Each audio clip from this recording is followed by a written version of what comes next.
Bapak, Ibu, saudara-saudara yang terkasih di dalam Tuhan Yesus Kristus, anak-anakku sekalian, mari kita bersyukur kepada Tuhan karena kita masih diberi kesehatan dan juga kita masih diberi kekuatan oleh Tuhan. Kita akan bersama-sama mengucap syukur kepada Tuhan dengan mendengarkan firman Tuhan. Karena itu, kita bersama-sama menyiapkan hati kita, mari kita tunduk hati dan mari kita berdoa bersama-sama. Tuhan Bapa di surga, kami mengucap syukur untuk hari ini Tuhan memberikan berkat kepada kami. Dan kami juga ingin mendengarkan sabda Tuhan. Tuhan, nyatakanlah kehendak-Mu kepada kami, karena kami siap untuk mendengarkan firman-Mu. Amin. Bapak, Ibu, saudara-saudara, masuk pada Minggu Prapaskah. Bacaan kita hari ini terambil dari kitab Injil Markus pasal yang pertama. Mari kita perhatikan ayat 9 sampai dengan ayat 15 yang demikian firman Tuhan. Pada waktu itu datanglah Yesus dari Nazaret di tanah Galilea, dan ia dibaptis di sungai Yordan oleh Yohanes. Pada saat ia keluar dari air, ia melihat langit terkoyak, dan roh seperti burung merpati turun ke atasnya. Lalu terdengarlah suara dari surga. Engkaulah anakku yang kukasihi, kepadamulah aku berkenan. Segera sesudah itu, roh memimpin dia ke padang gurun. Di padang gurun itu, ia tinggal 40 hari lamanya, dicobai oleh iblis. Ia berada di sana di antara binatang-binatang liar dan malaikat-malaikat melayani dia. Sesudah Yohanes ditangkap, datanglah Yesus ke Galilea memberitakan Injil Allah. Katanya, waktunya telah genap. Kerajaan Allah sudah dekat. Bertobatlah dan percayalah kepada Injil. Demikianlah firman Tuhan. Yang berbahagia kita yang mendengarkan firman Tuhan dan merenungkan dalam hidup sehari-hari. Amin. Saudara-saudara, tema kita hari ini adalah peneguhan, pencobaan, dan juga pelayanan. Nah, saudara yang terkasih, pernahkah kita mendengar tentang peneguhan nikah dan pemberkatan perkawinan? Pasti kita mendengarnya. Jadi apa sih yang sebetulnya diteguhkan di situ? Tidak lain adalah janji. Ikrar janji yang disampaikan oleh mempelai, di mana mereka ingin berjanji untuk setia satu dengan yang lain. Pernahkah saudara mendengar kata peneguhan majelis? Ya, peneguhan majelis dilakukan, yaitu ketika majelis mengucapkan janjinya, lalu janji itu diteguhkan. Jadi ketika kita bicara tentang peneguhan, sebetulnya di situ ada dua dimensi yang sedang terjadi. Dimensi yang pertama adalah dimensi tentang keinginan seseorang untuk mengemban tanggung jawab, sumpah setia, dan juga menjalankan pekerjaan atau pelayanannya.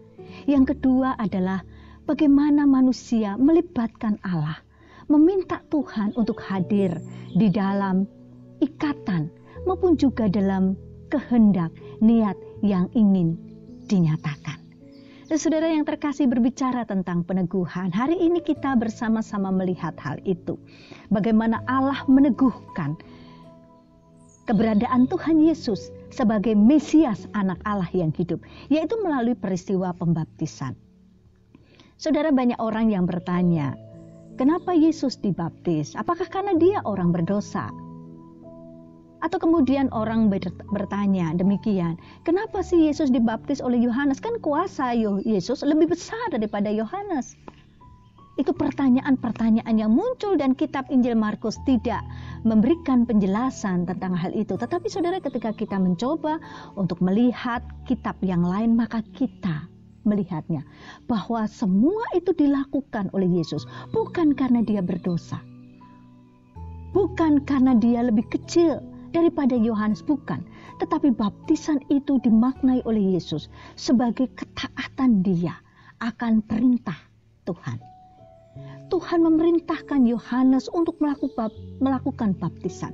Maka ketika dia melakukan baptisan itu berarti dia menerima karya Tuhan melalui Yohanes Pembaptis.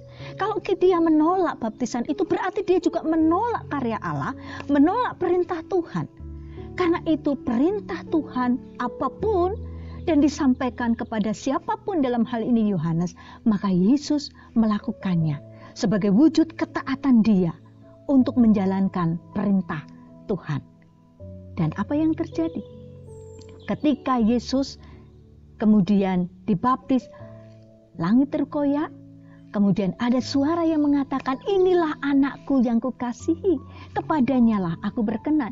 Disitulah ada deklarasi, di situ ada pernyataan, di situ kemudian ada sebuah konfirmasi yang kemudian dikatakan oleh Tuhan pada saat ini loh Yesus, anak Allah, Sang Mesias yang dijanjikan. Saudara yang terkasih di dalam Tuhan Yesus Kristus, peneguhan yang disampaikan, yang dinyatakan oleh Tuhan menjadi sangat penting dalam kehidupan seseorang. Mari kita lihat apa yang terjadi dalam diri Tuhan Yesus.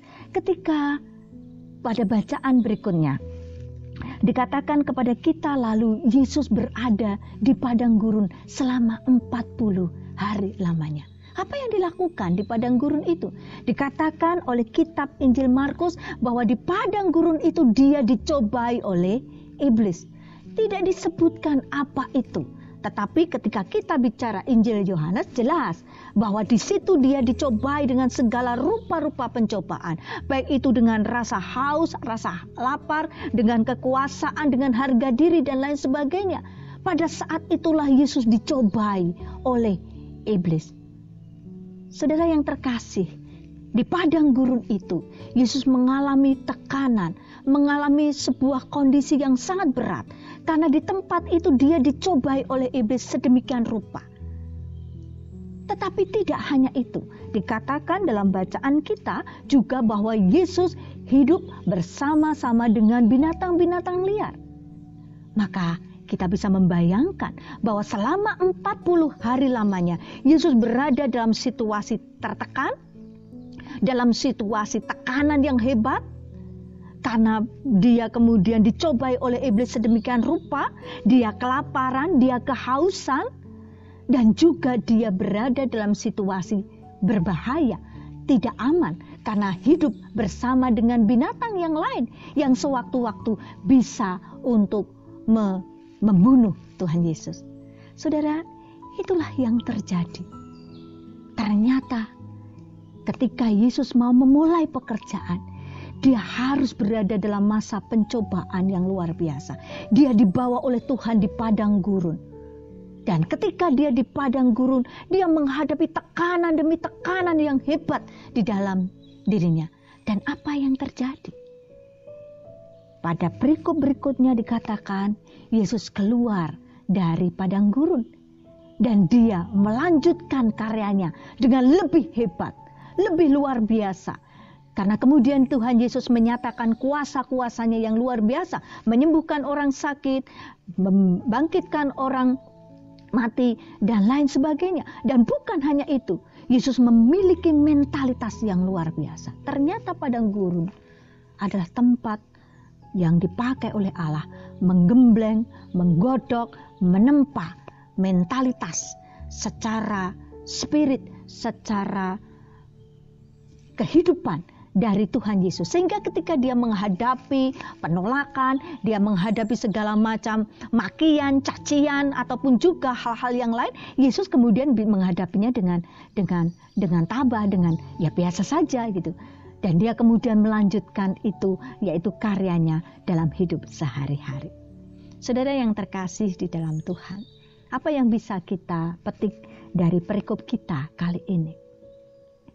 Bahwa benar yang dikatakan dalam perikop ini, dalam pengertian bahwa menjalani hidup bukanlah hal yang mudah dalam kehidupan kita.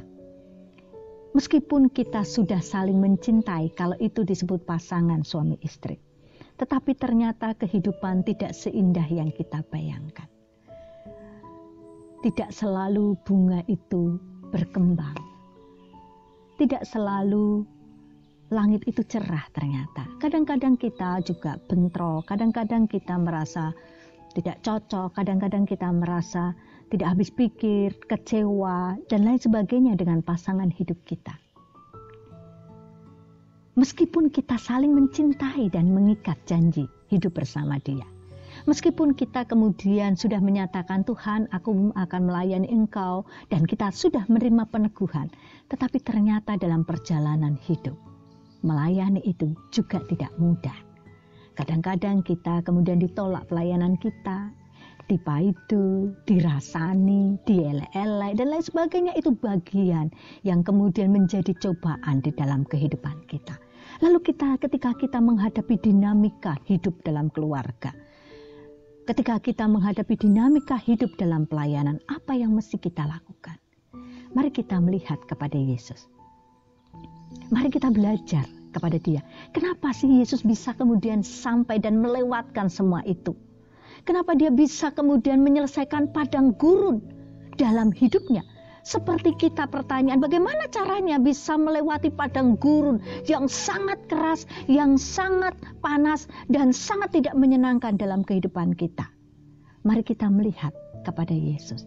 Yang pertama adalah bahwa Yesus tidak pernah lepas dari Tuhan. Mengandalkan hidup kepada Tuhan. Itu adalah kunci yang penting ketika kita menghadapi cobaan-cobaan, rintangan, ujian dalam kehidupan perkawinan kita, dalam kehidupan pekerjaan kita, dalam bisnis kita, maupun juga dalam pelayanan kita. Mengandalkan Tuhan, jangan mengandalkan diri sendiri. Karena manusia itu terbatas dan hati manusia itu kecil. Sehingga kita bisa kemudian kehilangan semangat dan motivasi. Belajarlah selalu mengandalkan Tuhan ketika begitu banyak tantangan terjadi dalam hidup kita. Itu yang pertama. Yang kedua adalah mari kita kemudian selalu mengingat janji kita. Ketika kita berjanji dengan pasangan hidup kita, bagaimana pada saat itu kita berjanji sehidup semati dan diteguhkan di dalam Tuhan. Ketika kita berjanji untuk melayani Tuhan sampai akhir hidup kita dan masa jabatan kita. Ingatlah itu, bahwa kita sudah pernah berjanji sehingga apapun yang terjadi, seberat apapun, sekompleks apapun persoalan yang terjadi dalam hidup kita, mari kita selalu mengingat janji itu. Mari kita selalu memegang janji itu. Yang ketiga, saudara, ketika kita bicara tentang bagaimana melewati pencobaan itu, mari kita lihat apa yang terjadi pada diri Yesus. Bagaimana Dia bisa melewati itu juga. Yang kemudian dikatakan Yesus hidup bersama dengan binatang-binatang liar. Mungkin kita juga sekarang hidup bersama binatang-binatang liar. Mungkin kita sekarang sedang hidup bersama dengan kuasa-kuasa iblis. Tetapi percayalah bahwa selain ada iblis, selain ada binatang liar, ada malaikat yang hadir di situ. Malaikat yang diutus oleh Tuhan untuk menemani Yesus, untuk menemani kita dalam menghadapi berbagai macam tantangan dan pencobaan serta ujian dalam hidup kita. Maka selalu yakinkan di dalam diri kita ketika pencobaan itu terjadi, yaitu bahwa ada malaikat Tuhan yang Tuhan utus untuk ngamping-ngampingi kita, untuk menjaga kita dan menemani kita sehingga kita menjadi pemenang. Seperti yang kemudian dilakukan oleh Yesus, dimampukan untuk melewati semua itu, lalu Yesus melakukan karya lebih hebat lagi. Demikian juga kita. Biarlah semua itu cara yang kita maknai untuk menggembleng hati kita, mental kita, supaya kita lebih kuat, supaya kita lebih rendah hati, supaya kita menjadi lebih taat kepada Tuhan, sehingga kita mampu justru berjalan maju, terus menapaki kehidupan kita, menyambut karya Tuhan dalam pelayanan kehidupan kita. Amin. Mari Saudara-saudara dan anak-anakku sekalian, kita akhiri dengan kita berdoa. Terima kasih Tuhan, kami boleh mendengar firman Tuhan, kami boleh belajar dari apa yang Tuhan alami di dalam perjalanan hidup melayani dan mewartakan kerajaan Allah. Ya Tuhan Yesus, berikan kepada kami kekuatan-Mu, supaya meskipun kami melewati banyak tantangan dan cobaan, kami tetap mampu menjadi pemenang. Amin.